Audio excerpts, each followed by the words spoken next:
Bueno, buenas noches a todos. El tema que vamos a abordar el día de hoy es de glaucoma primario de ángulo abierto.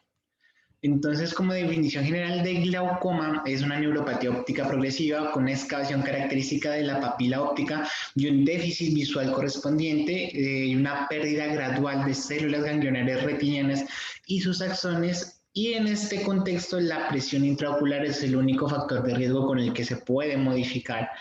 Tiende a ser progresivo y si no se trata puede causar ceguera y pues para nadie es un secreto que la visión del paciente con glaucoma es como la visión que les muestro acá en la imagen, una visión en túnel, pues obviamente cuando el glaucoma no ha sido tratado o está tratado inadecuadamente. En esta imagen podemos ver, bueno, primero a la izquierda como referencia a las diferentes capas de la retina, en medio una imagen de una retina normal y a la derecha una imagen de una retina glaucomatosa donde podemos ver cómo se ha perdido la capa de células ganglionares y la capa de fibras nerviosas. Estos ya son estadios avanzados de glaucoma donde obviamente el paciente va a tener una pérdida visual importante a nivel periférico y debemos entender muy bien la producción del humor acuoso.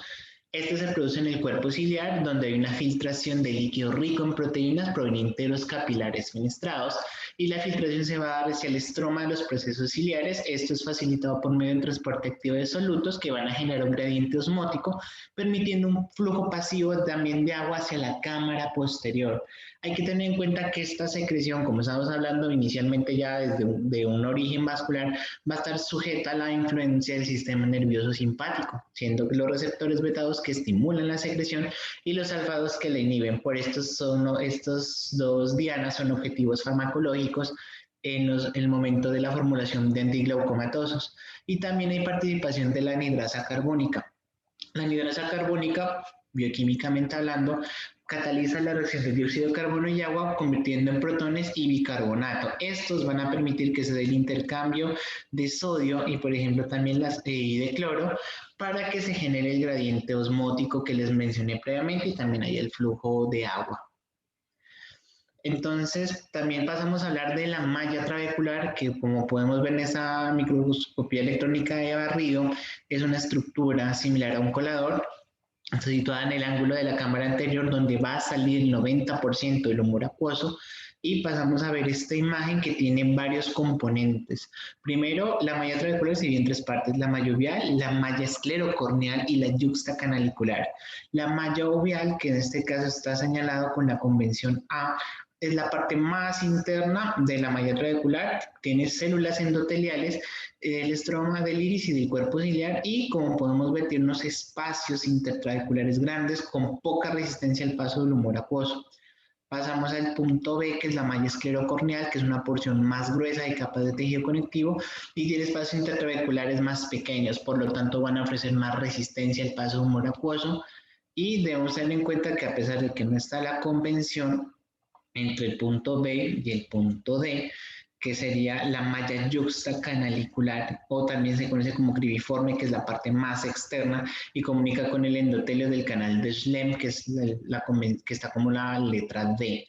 En esta área hay células con matriz extracelular densa y espacios muy estrechos intercelulares y por lo tanto es la parte con más resistencia al paso de humor acuoso. Pasamos a hablar del canal de Schlemm, que es el D, que es un conducto circunferencial situado dentro de la esclera perilimbar. Internamente podemos evidenciar que está tapizado por células endoteliales pusiformes e irregulares y cuenta con invaginaciones, que son máculas gigantes, que van a transportar el humor acuoso por formación de poros transcelulares. Tiene una pared externa también que está cubierta por células planas, lisas y contiene orificios de los canales colectores. Y estos conectan directa o indirectamente con las venas epiesclerales. Y la luz está dividida entre 2 a 4 conductos por tabiques. Entonces, hay varios mecanismos del drenaje trabecular, que es del 90%, y el uveoscleral, que es del 10%, y un mínimo porcentaje nulo se da a través del iris. Entonces, como hemos visto, pues en el 90% del drenaje trabecular, el humor acuoso va a atravesar el trabeculado hacia el canal de Schlemm y finalmente se va a redirigir hacia las venas epiesclerales. En el drenaje uveoscleral, el humor acuoso pasa a la parte anterior del cuerpo ciliar hacia el espacio supracoroideo y luego va a ir a la circulación venosa del cuerpo ciliar, la coroides y la esclera. Entonces, también debemos entender muy bien el concepto de la presión intraocular. Entonces, vemos que este es un equilibrio entre la producción del humor acuoso y el drenaje. Entre los valores de referencia, bueno, hay varios valores que se reportan en la literatura. Unos artículos y libros le dicen entre 10 a 20, 10 a 21, 9 a 20, 9 a 21, 8 a 20. Pues por el momento, para fines prácticos, 11 a 21 milímetros de mercurio. Se deben identificar otros factores para determinar también, aparte de la lesión glaucomatosa. No quiere decir que si un paciente tiene la presión intraocular alta va a tener glaucoma necesariamente. Hay que tener en cuenta también la rigidez corneal, la técnica de medición y el estado de la cabeza del nervio óptico. La presión intraocular va a variar mucho según la hora del día. Esto se conoce como la variación circadiana y tiene influencia de la frecuencia cardíaca, la tensión arterial y la respiración. Y la presión intraocular es mayor en la mañana y es menor por la tarde. Y podemos ver que aquí hay muchos factores que van a influenciar la presión. Por ejemplo, ¿qué la disminuye? Ejercicio prolongado, embarazo, acidez metabólica, consumo de alcohol o marihuana y anestésicos generales. Y de entre los que lo elevan, por ejemplo, los que más destacan son los simpaticomiméticos, anticolinérgicos, el ángulo estrecho y los corticosteroides, también la maniobra de Valsalva. Entonces aquí tenemos la forma para tomar la presión, que es la tonometría, y la forma más usada es la tonometría por aplanamiento de Goldman, que esta aplica el principio de Inverfic, donde la presión de una esfera de pared fina equivale a la fuerza para aplanar la superficie, su superficie dividida por el área. Es como la fórmula que uno ve en física en el colegio, que es presión igual fuerza sobre área. En este caso es un prisma de tensiómetro y este prisma, pues por cuestiones higiénicas, independientemente de que estemos en pandemia o no, debe desinfectarse entre pacientes. Se ha planteado, por ejemplo, el uso de prismas y cubiertas de tonometría desechables para evitar problemas de desinfección. Yo hasta ahorita pues no he visto uno de esos por el momento. Entonces, en fin, para la toma de tonometría, idealmente se debe hacer la instalación del anestésico tópico más fluoresceína para determinar de una forma un poco más exacta el valor de esta presión. Se debe hacer un adecuado posicionamiento del paciente en la lámpara de hendidura y también se le pide que mire al frente. Preferiblemente y como fines prácticos se puede pedir que mire a la oreja opuesta del examinador. Se selecciona el filtro de azul de cobalto y se opta por una luz de alta intensidad oblicua, se la pone aproximadamente a 60 grados y se ajusta la medición a 10 milímetros de mercurio. Se hace el avance del prisma hasta un leve contacto del vértice con la córnea. Entonces esto es lo que idealmente se debería ver. O bueno, esto ya está ajustado. Se ve un patrón de dos miras semicirculares verdes que van a ser un grosor del 10% total del arco y se debe centrarlas. Una vez ya centradas nos va a dar el valor exacto de la presión intraocular y por esto se puede girar la rueda del tonómetro para darle la fuerza aplicada. Hay unas fuentes de error que obviamente nos pueden alterar la tonometría. Por ejemplo, si hay un patrón de fluorescencia inapropiado, si hay un exceso, por ejemplo, como lo vemos acá, las miras van a estar más gruesas y nos van a sobreestimar la presión.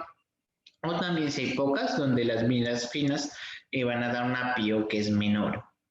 También si se aplica mucho la presión sobre el globo ocular, cuando se hace la exposición del globo ocular con los párpados, usar los dedos, eleva un poco la presión. O también si hay restricción de músculos extraoculares, debemos tener en cuenta nuevamente el espesor corneal central, donde una córnea fina subestima la piel y una córnea gruesa la sobrevalora. Si hay edema corneal o no, porque va a producir un descenso artificial de la presión, porque se produce un ablandamiento esponjoso en la córnea. Si el paciente tiene astigmatismo, porque va a generar una distorsión de las miras, especialmente si tiene más de 3 dioptrías. Por lo tanto, pues en estos pacientes, y si se conoce el grado del astigmatismo, se debe calcular el promedio de 2 lecturas tomadas con un eje rotado preferiblemente 90 grados. Si hay una calibración incorrecta del tonómetro o, por ejemplo, si el paciente simplemente tiene el cuello de la camisa apretado, si está aguantando la respiración, porque esto es prácticamente para hacer maniobra de Valsalva, que como vimos incrementa la presión intraocular. Hay otros equipos o otros métodos para tomar la presión, por ejemplo, la neumotonometría o tonómetro aéreo, donde se aplica el aire en vez del prisma, no requiere contacto con el ojo como tal y no se usa anestesia tópica, pero actualmente y por estos tiempos de pandemia no se usa porque es como generar aerosoles y recordemos que el COVID pues se tiende a almacenar también en la película lagrimal.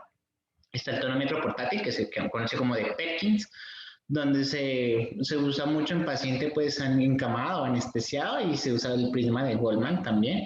Está el de indentación, se conoce también comercialmente como tonopen, donde este tiene la punta con un transductor que mide la fuerza aplicada y mide de forma más precisa la presión intraocular, especialmente en córneas distorsionadas o edematosas, o también que sean o a través de los lentes de contacto. Y la que yo he visto acá en la clínica, que es el tonómetro de rebote, que usa una bola de plástico de 1.8 milímetros sujeta a un alambre y se hace una deceleración de las ondas de contactar la córnea, y esto es proporcional a la presión intraocular y pues no requiere anestesia, se hace de una forma muy rápida. Entonces, a nivel general, el glaucoma se va a clasificar o de ángulo abierto o de ángulo cerrado. Entonces, el de ángulo abierto se va a subdividir en primario y secundario, lo mismo el cerrado. Entonces, el abierto primario va a haber un incremento de la presión intraocular, pero la causa hasta el momento es desconocida, mientras que en el secundario va a estar asociada a algún factor etiológico. En el ángulo cerrado hay una predisposición anatómica sin otra causa identificable, y pues en el secundario va a haber un factor etiológico, pero pues este es tema de la siguiente charla de la otra semana.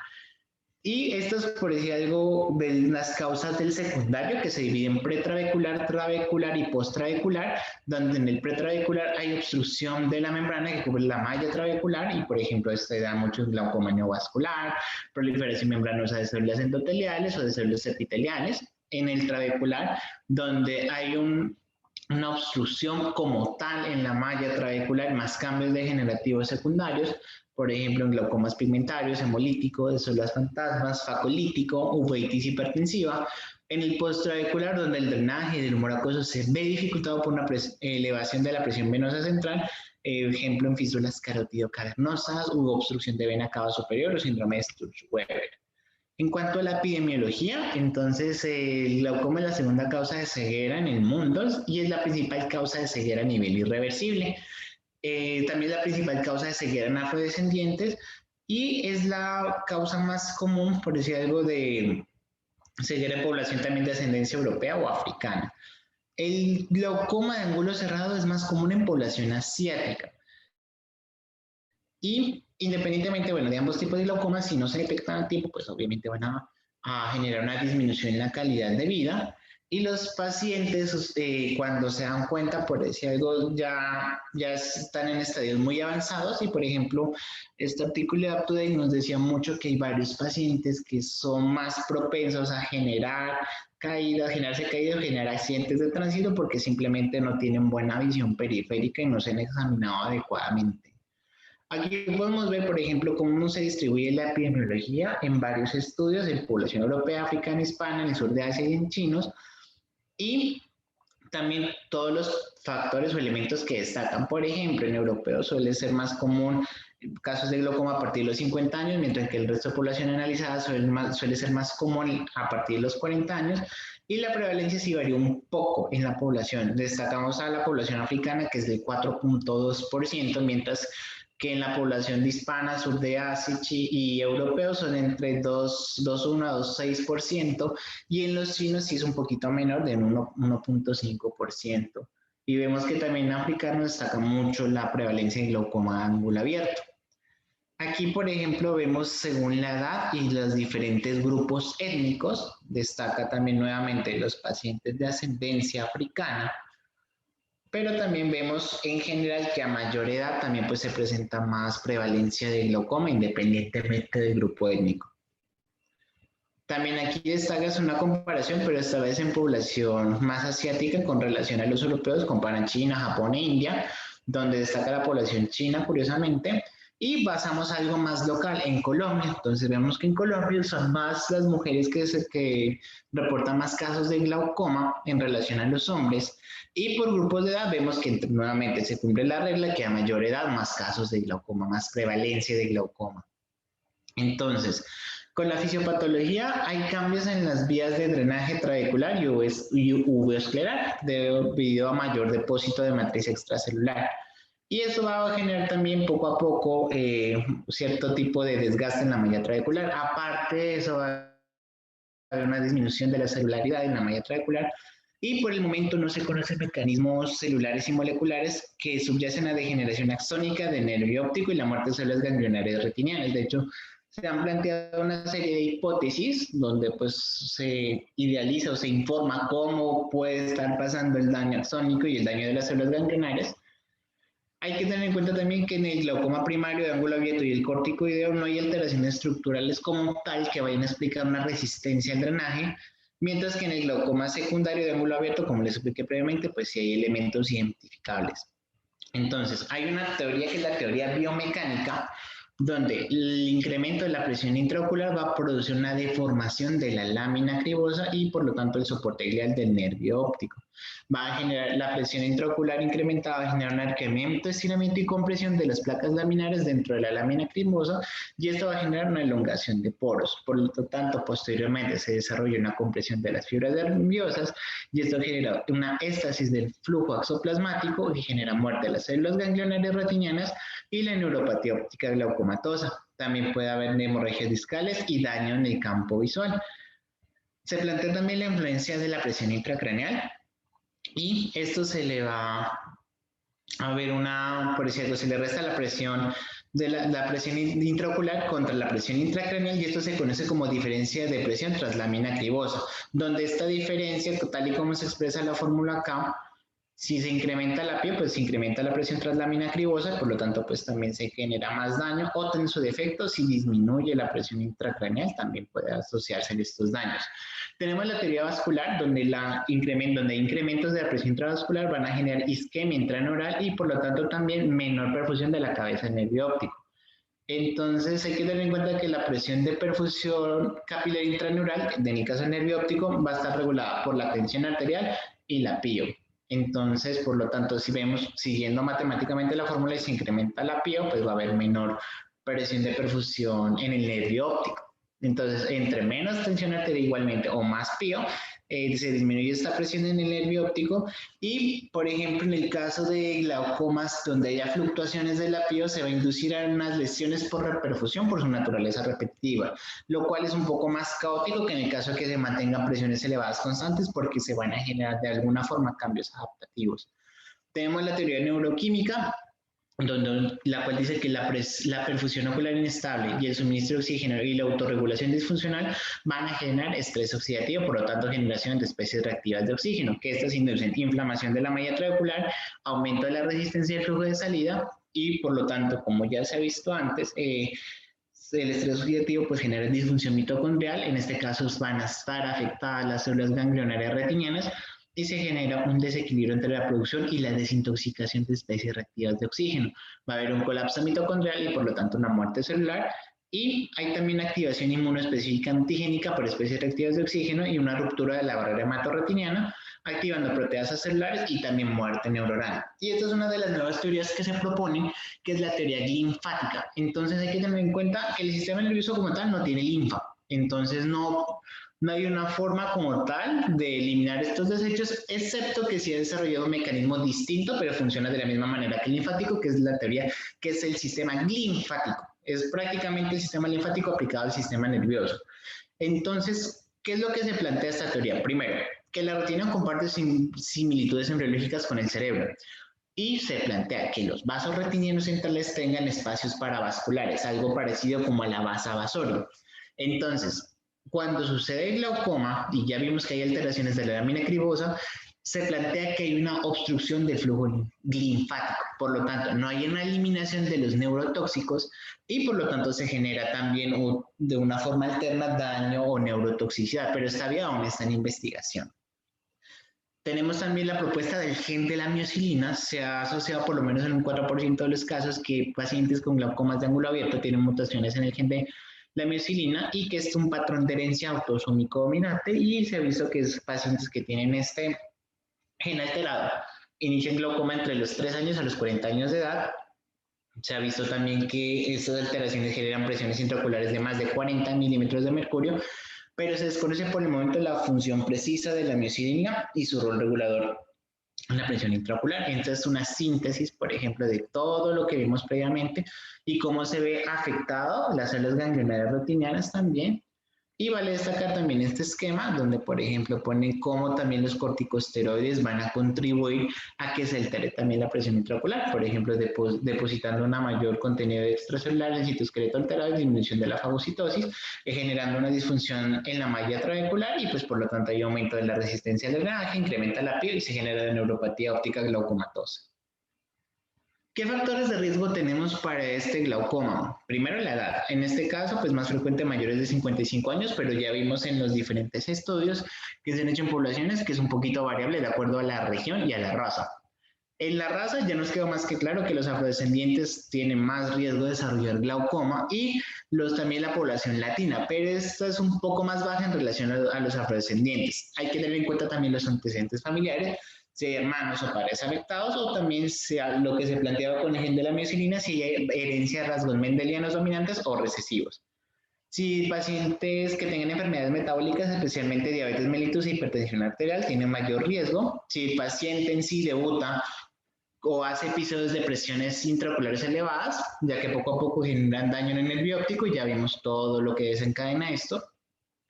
Y otros factores también a tener en cuenta, si el paciente es miope, si el paciente tuvo un antecedente de cirugía vitreoretiniana previa, porque en estas a veces u ocasionalmente por mecanismos inflamatorios se producen alteraciones en la malla trabecular o también el hipotiroidismo. Debemos entender muy bien también lo que es el concepto de hipertensión ocular, que es la presión intraocular por encima de valores habituales, pero sin indicio de lesión estructural o funcional del nervio óptico. Entonces, como ya les dije previamente, pacientes que tengan hipertensión ocular van a tener más riesgo de desarrollar glaucoma primario de ángulo abierto y la prevalencia varía en diferentes grupos étnicos. Entonces, se evidencia, por ejemplo, que entre el 4.6 al 9.4% de la población de mediana y avanzada edad en Estados Unidos tiene hipertensión ocular, mientras que en el 12.6% se va a presentar en la población afrocaribeña y en India meridional es del 1.1% y en Japón es del 0.9%. Entonces, un estudio que, por ejemplo, hicieron donde se midió el espesor corneal central y cómo este podía afectar o era un potente factor predictivo para el desarrollo de glaucoma primario de ángulo abierto. Entonces, vemos que, por ejemplo, córneas más delgadas con espesor corneal central de menos de 56 micras tienden a desarrollar más casos de glaucoma en relación a los pacientes que tengan córneas más gruesas. Entonces se ha planteado que el riesgo es específicamente 3 veces mayor en la progresión de glaucoma más 5 años y hay otros factores, por ejemplo, que pueden estar asociados, como ya les mencioné previamente, la edad, la hemorragia papilar, la raza, y por esto es importante también que se inicie tratamiento hipotensor ocular en pacientes que tengan hipertensión ocular y riesgo elevado de glaucoma de primario de ángulo abierto. Entonces, por decir un paciente que simplemente te debute con unas presiones elevadas, pero tenga los factores de riesgo, sí se considera que se puede iniciar hipotensores oculares. Si es paciente de bajo riesgo, se plantea una revisión anual. ¿Qué manifestaciones clínicas nos puede presentar un glaucoma primario de ángulo abierto? Rara vez se presentan síntomas en sí y la detección es de manera incidental durante el examen oftalmológico. La presión puede estar elevada, pero no genera dolor. No hay pérdida inicialmente de la agudeza visual mientras se conserve la visión central. Por eso les decía que los pacientes varias ocasiones son propensos a hacer accidentes de tránsito. Y cuando ya hay pérdida del campo visual central, ya es una manifestación tardía, implica que el glaucoma ya está en estadios muy avanzados y tiene una visión tunelizada. ¿Qué elementos debemos tener en cuenta para el diagnóstico? Entonces, primero debemos hacer un fondo de ojo, una gonioscopia, una campimetría, la toma de la presión intraocular y también pedirnos CT, especialmente nervio óptico. Debemos pues buscar las anomalías estructurales del nervio óptico o de la capa de fibras nerviosas de la retina, anomalías de la campimetría visual en ausencia de otras causas o explicaciones que pues puedan generar un defecto en el campo. Hay que tener en cuenta si el paciente está iniciando estas manifestaciones en la adulta o no. Con la gonioscopia podemos ver en ángulos en la cámara anterior si están abiertos y de apariencia normal, si no tienes elementos que puedan estar estrechándolos. Y obviamente pues descartar que hay otras causas conocidas. Entonces, ¿qué debemos tener en cuenta con el fondo de ojo? La regla ISNT, avisen, donde se plantea el orden del ancho del anillo neuroretiniano, que es más ancho en la parte inferior, luego sube en la parte superior, luego en la parte nasal y luego en la parte temporal. Y también el cociente de excavación papila, donde se anota el cociente más vertical que el horizontal. Y debemos tener en cuenta que el 2% de la población tiene un cociente más de 0.7, o sea, en un porcentaje mínimo Va a haber gente que tenga excavaciones aumentadas, pero que no tenga ningún daño, ni pérdidas del campo visual, ni presiones intraoculares elevadas. Cualquier asimetría, eso sí, entre ambos ojos mayor a 0.2 sí debe considerarse sospechosa de glaucoma. Y debemos tener en cuenta que la excavación patológica sea por disminución irreversible de fibras nerviosas, de células gliales y de vasos sanguíneos. Entonces aquí podemos ver, por ejemplo, unos subtipos de lesión glaucomatosa. En este caso vemos una hemorragia papilar y una muesca inferior. Aquí una papila inclinada y un poco de atrofia parapapilar. Aquí, por ejemplo, la papila está esclerótica con atrofia peripapilar y adelgazamiento de la coroides peripapilar. Y aquí hay una excavación de progresión concéntrica. Aquí hay hemorragias también papilares, pérdidas del borde nasal con signo del punto laminar, los vasos en bayonetas, como podemos ver que aquí se están angulando, y aquí vasos colaterales. Con la paquimetría, como dar una paquimetría se usa para tener en cuenta las mediciones de la presión intraocular y corregir teniendo en cuenta el grosor corneal. Entonces, el método más usado es el paquímetro por ultrasonido. Puede usar también una OCT o una paquimetría óptica. Entonces, este va a tener un valor pronóstico en pacientes con hipertensión ocular, como les mencioné previamente, y va a ser muy variable el espesor en grupos étnicos. Por ejemplo, pacientes de origen afrodescendientes van a tener un espesor corneal más delgado. Y aquí podemos ver en esta tabla cómo se debe realizar la corrección, teniendo en cuenta el reporte que nos dé esta paquimetría, donde valores más altos, pues se va a restar presión intraocular y valores más bajos se debe aumentar la presión intraocular. En cuanto a la gonioscopia, útil para examinar la cámara anterior, se debe evidenciar la línea de Schwab, la malla trabecular anterior, el espolón escleral, la banda del cuerpo ciliar. Ya hay dos métodos como tal, una gonioscopia directa, donde vemos directamente el ángulo y no se ve reflejado como tal, y la indirecta, que es la que hemos visto, que es el uso de goniolentes o espejos internos, tipo gonioscopio o tipo lente de 3 espejos, y así es como se ve en este caso en la gonioscopia, donde pues se evidencian varias proyecciones el ángulo. Esto es como el mecanismo o la imagen ideal de lo que se debería ver en una agonioscopia, por ejemplo, la malla trabecular, también la línea de Schwab, la cámara anterior, la córnea o el espolón escleral, y también por decir algo los procesos livianos, incluso hasta parte del cuerpo ciliar, pero pues esta es la realidad, donde pues se ve la línea de Schwab, la malla no pigmentada, la malla pigmentada, el espolón escleral y el cuerpo ciliar. Y de acuerdo a lo que evidenciemos y la cantidad de estructuras que podamos ver, se clasifica el ángulo. Entonces, tenemos una clasificación de 0 a 4, entonces pues en 0 donde no vemos nada, ni ninguna estructura. En la 1 pues solo podemos ver la línea de Schwab. En la 2 pues ya se ve el espolón escleral, perdón, no se ve el espolón escleral, pero se ve la línea de Schwab y la malla trabecular, pero eso aún así es un ángulo estrecho. En grado 3 se ve el espolón escleral y pues se plantea que es un cierre pues que sea imposible. Y en el 4 pues ya se ven todas las estructuras, línea de Schwab, mallas trabeculares, espolón escleral y la banda ciliar. Y hay una clasificación también de la cámara anterior, también que es la clasificación de Van Helle, teniendo en cuenta la profundidad de la cámara anterior en relación con el espesor corneal. Ahora pasamos al campo visual, que es el método principal para valorar la función visual. Se debe evaluar el seguimiento, para realizar seguimiento y valoración de la gravedad, y también pues en caso de que un paciente pues esté sospechoso de glaucoma, se debería enviar, por ejemplo, una campimetría para determinar si ha perdido visión periférica o no. Hay varios parámetros que evaluar en estos campos visuales y debemos tener en cuenta mucho la calidad y la confiabilidad del campo visual y también, obviamente, evaluar la normalidad o anormalidad. Entonces, primero, debemos tener en cuenta lo que es el índice de confiabilidad, que usualmente suele estar reportado en la parte superior izquierda de todos los reportes. Si estos índices, sea de falsos positivos o de falsos negativos, son mayores o iguales al 15%, se consideran significativos, por lo tanto, pierden confianza, son campos no confiables. Hay que determinar si pérdida de fijación, es decir, si la mirada está fija durante la prueba. Si el porcentaje es mayor al 25%, también lo vuelve una prueba no confiable. ¿Qué es un falso positivo y un falso negativo en este contexto? Entonces, primero, en los falsos positivos, cuando se separa el estímulo del sonido y si el paciente solo responde al sonido aislado, se denota como un falso positivo. Y en los falsos negativos, entonces se pone un estímulo más brillante que el umbral en una localización ya evaluada. Si el paciente no responde, es un falso negativo. También tenemos pues la escala numérica, que es esta de la izquierda, donde se examina el umbral estimado en decibeles y si se reexamina en un segundo valor o en un segundo lugar, se pone el segundo valor al lado y entre paréntesis.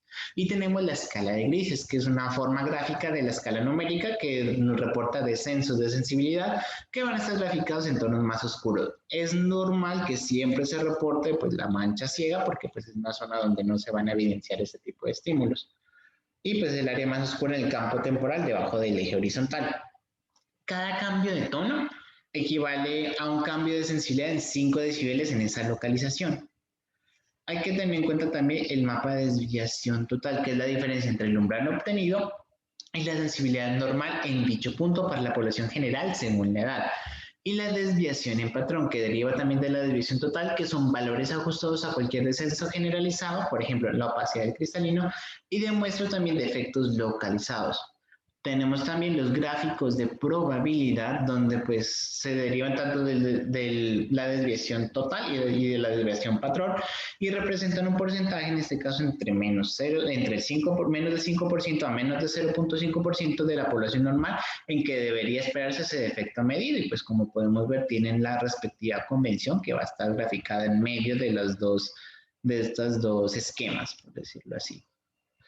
Tenemos también es el índice de campo visual, que es el porcentaje del valor normal para esa edad, la desviación media, que es el índice de sensibilidad global del campo promedio de valores de la desviación total, la desviación estándar en patrón, que es la pérdida focal o variabilidad dentro del campo, y la prueba de mi campo de glaucoma, que es prácticamente si el campo visual presenta alteraciones que se ajustan al patrón de glaucoma. Entonces, estos son algunos ejemplos. Por ejemplo, aquí vemos en el mapa de la escala de grises del escotoma arqueado, aquí un escalón nasal, un escotoma paracentral y un defecto altitudinal. Vemos pues cómo está representada la escala de grises y también con el mapa de las desviaciones en patrón con su respectiva convención. Y en la parte central una síntesis de todo, de cómo está reportada una campimetría. Hay unas fuentes de error también que pueden alterar la campimetría, por ejemplo, una mala preparación o la poca colaboración del paciente. Hay que tener en cuenta que es un examen bastante exigente para el paciente, por lo que pues es bastante frecuente que se presenten falsos positivos, falsos negativos o pues campimetrías que no sean poco confiables. Que hayan defectos refractivos no corregidos, pues en muchas ocasiones el paciente no sabe que tiene un defecto refractivo, entonces el momento que se lo evalúa también genera alteraciones. Si hay un artefacto, por ejemplo, el que es lo que se representa en esta imagen por el borde de las gafas, si hay una miosis o si hay una opacidad de medios, ejemplo en cataratas, o si el paciente presenta una ptosis, que obviamente, pues dependiendo del grado de la ptosis, pues puede obviamente alterar el campo visual. Tenemos también la OCT, que es un método de tecnología no invasiva, a tiempo real y de alta resolución, donde se realizan cortes ópticos de la región explorada. Hay OCT de mácula y OCT de nervio óptico, en este caso voy a hablar del nervio óptico. Se explora la área papilar, las áreas de excavación y el anillo neuroretiniano. Se determina la anchura mínima del anillo y el volumen de la excavación y el espesor de las fibras nerviosas del anillo, de la capa de fibras nerviosas del anillo neuroretiniano, donde este parámetro va a ser más empleado para evaluar la evolución, la progresión o hacer un diagnóstico de glaucoma. Tenemos inicialmente el mapa de espesor, donde nos va a evidenciar el engrosamiento de las capas de fibras nerviosas retinianas. Entonces, por ejemplo, este es el ojo derecho y este es el ojo izquierdo, donde vemos que pues hay hartos colores intensos, tipo amarillo, tipo rojo, nos reporta un buen grosor de capas de fibras nerviosas en comparación con el ojo izquierdo, que pues si seguimos la convención de color no hay un buen grosor, por lo tanto pues ya nos indica que puede haber algo que está alterando y pues nos orienta mucho el diagnóstico de glaucoma. Y tenemos las mediciones cuantitativas de las cabezas del nervio óptico, entonces obviamente estos datos van a estar registrados en la tabla, que como vimos está en la parte media superior del reporte y también nos ayuda mucho porque usualmente están acompañadas de un color. Entonces, por ejemplo, pues el verde son los parámetros de referencia adecuados, mientras que los rojos pues implican que están alterados. Y también pues nos van a revelar como el área de anillo, el área papilar, el coeficiente de excavación papila, entre otros valores. Tenemos también el mapa de desviación, aquí se me fue, perdón, donde nos reporta pues cómo está en este caso el engrosamiento de la capa de fibras nerviosas y en este caso se invierte de lo que habíamos hablado previamente, donde por ejemplo este es el ojo derecho, no hay un compromiso de la capa de fibras nerviosas, mientras que si se muestran los colores rojos y amarillos, sí hay una compromiso de las fibras nerviosas. Y aquí vemos, por ejemplo, en esta gráfica la anchura del anillo neuroretiniano.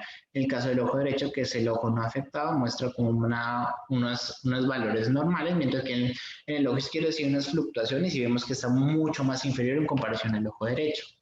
Tenemos las mediciones de espesor por cuadrantes, donde se divide la capa de fibras nerviosas, sea por cuadrantes superior, inferior, temporal y nasal, o también en sectores horarios si se comparan con datos normativos correspondientes, y obviamente también se sigue la convención por colores.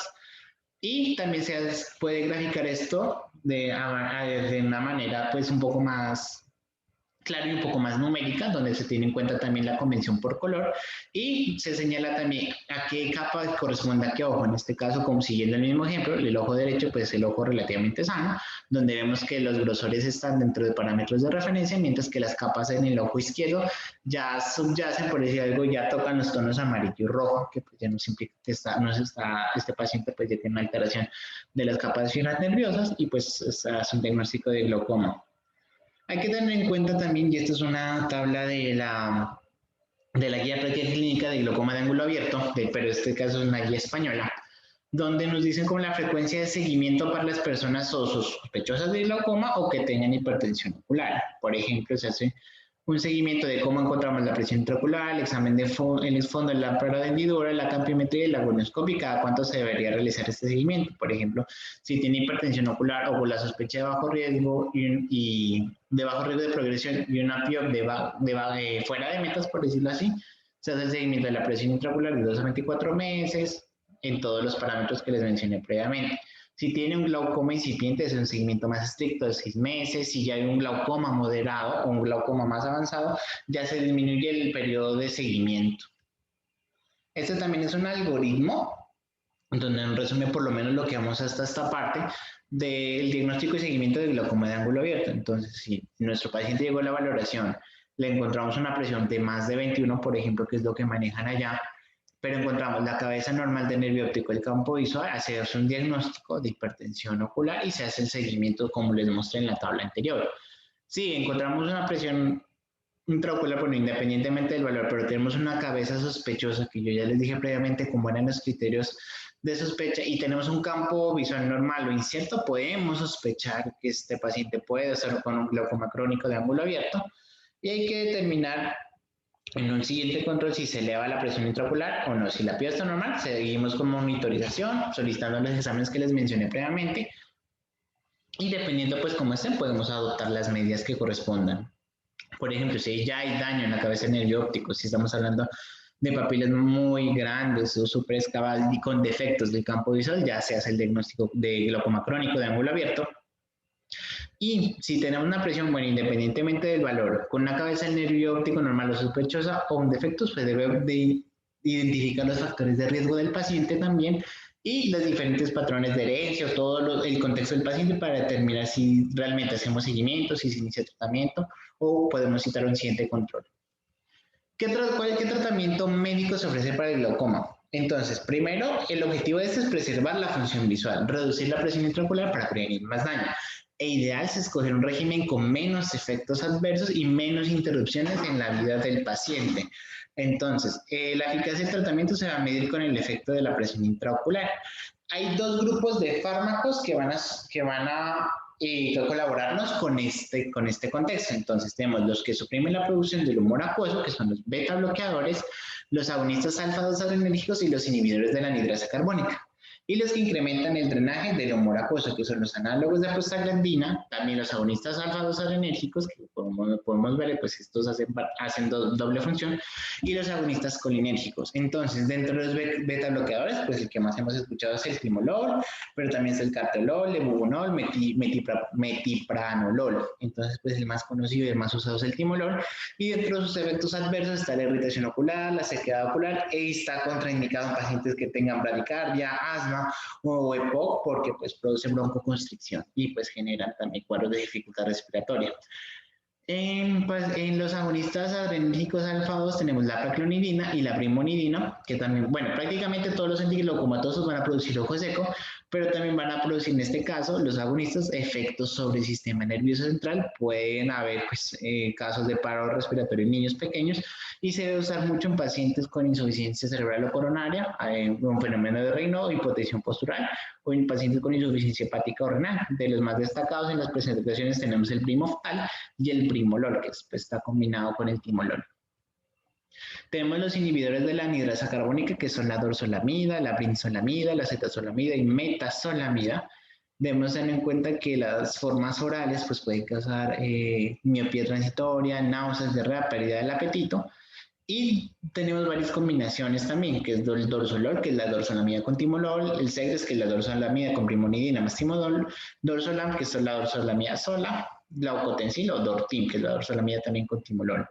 Los análogos de la prostaglandina, los más destacados, pues la tanopros, travoprost, unoprostona, brimatopros, estos producen decoloración marrón del iris y alargamiento y oscurecimiento de las pestañas, y también pues pueden producir edema ocular o iritis en personas susceptibles. Dentro de las presentaciones más destacadas está el Latanox, Salatan, Glaucoptal.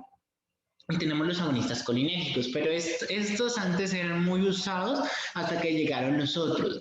Ahora, por ahora, estos solo se indican de forma intraquirúrgica para hacer trabeculectomías u otros procedimientos también asociados para este tipo de patología. Tenemos la pilocarpina y el carbacol, pues como efecto adverso genera un espasmo ciliar que puede provocar dolores de cabeza, especialmente en pacientes más jóvenes. Y el más destacado, el más conocido es la isoptocarpina, pero también tenemos formas orales como es el Salagen.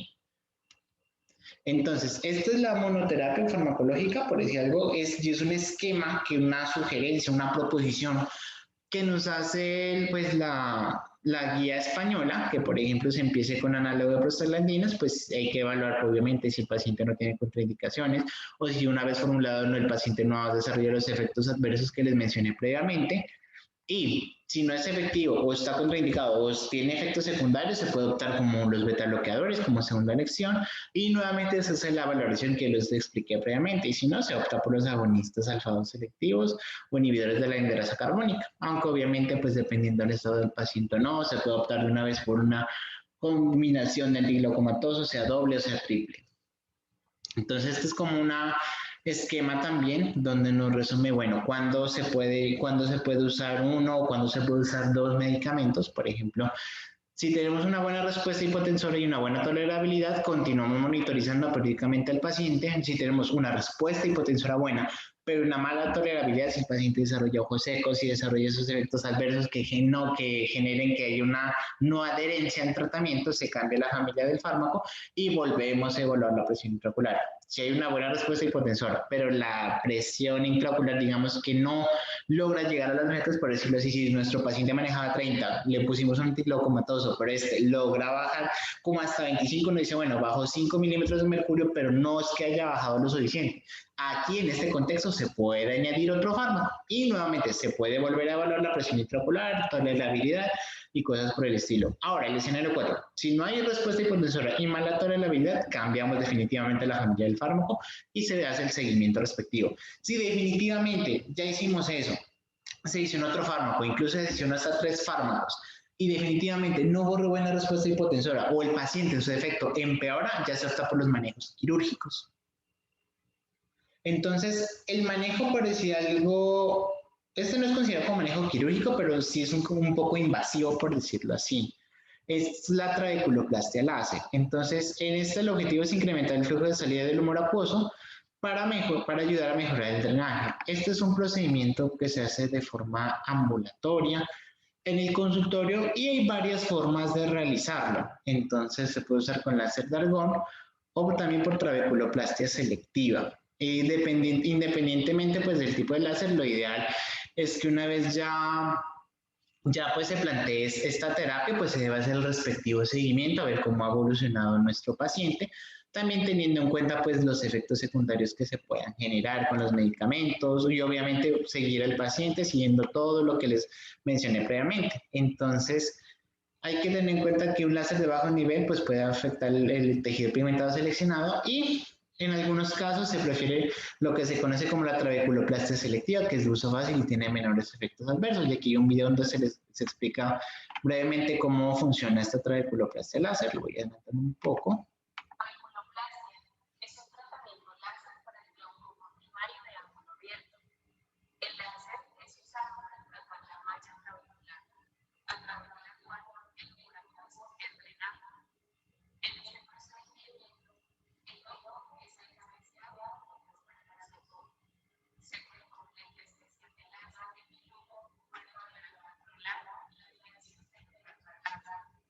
El láser quema una pequeña área en la mano articular, abriendo se realiza cuando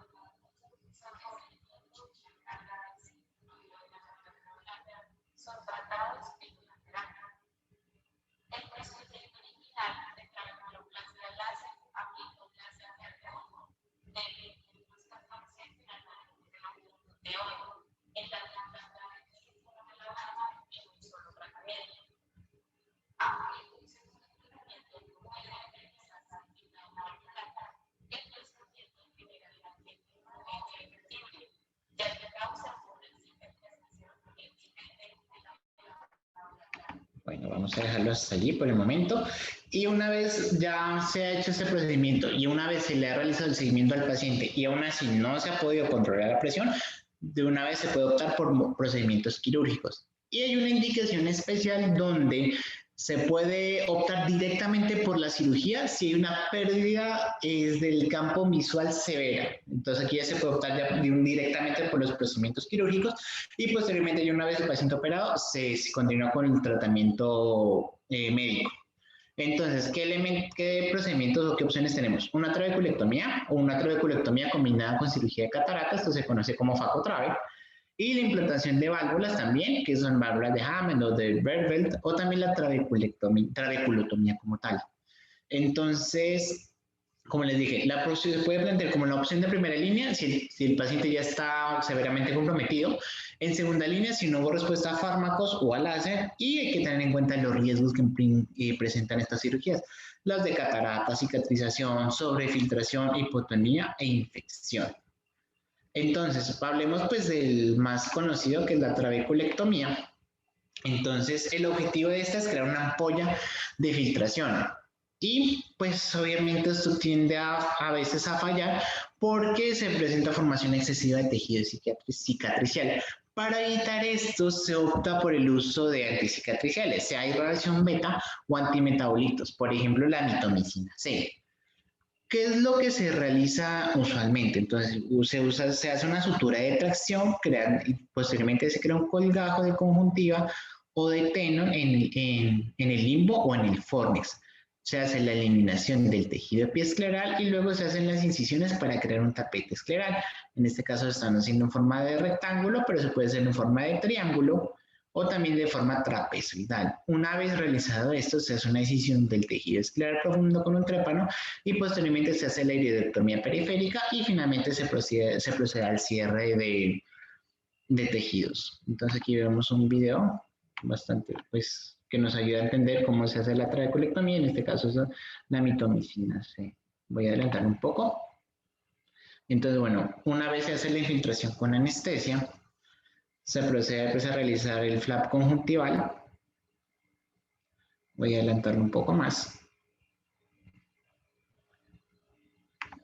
Una vez creado el flap, pues idealmente se debe hacer la respectiva cauterización de los vasos para evitar pues, que el sangrado nos dificulte la creación de la trabeculectomía. Voy a seguir un poco más. En este caso vemos ver que ya quieren crear el tapete escleral y optan por, en este caso, por una fórmula de triángulo. Voy a adelantar un poco más. Aquí vemos que ya se hace una excisión del tejido escleral y posteriormente ya ellos hacen la iridectomía.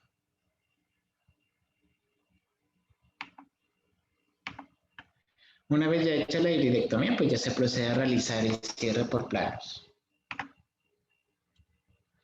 Tenemos también las válvulas de derivación. El objetivo es desviar el humor acuoso a un sitio alejado del limbo, en este caso un espacio subconjuntival ecuatorial. Por ejemplo, en esta imagen, este es cómo se organiza, cómo se ubica una válvula de Hammond.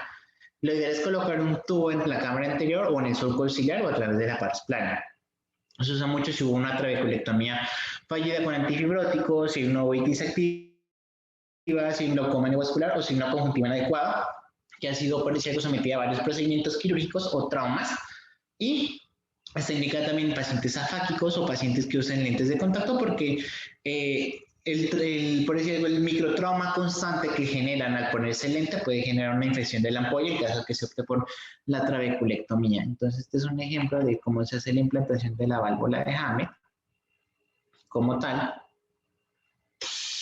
Voy a bajarle un poco el volumen.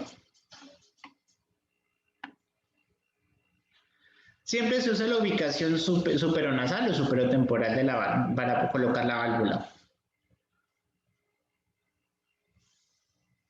Voy a adelantarlo un poco. Una vez ya definido el sitio, obviamente se hace el colgajo conjuntival, porque este es el que nos va a cubrir la válvula cuando sea insertada. Voy a adelantarlo un poco.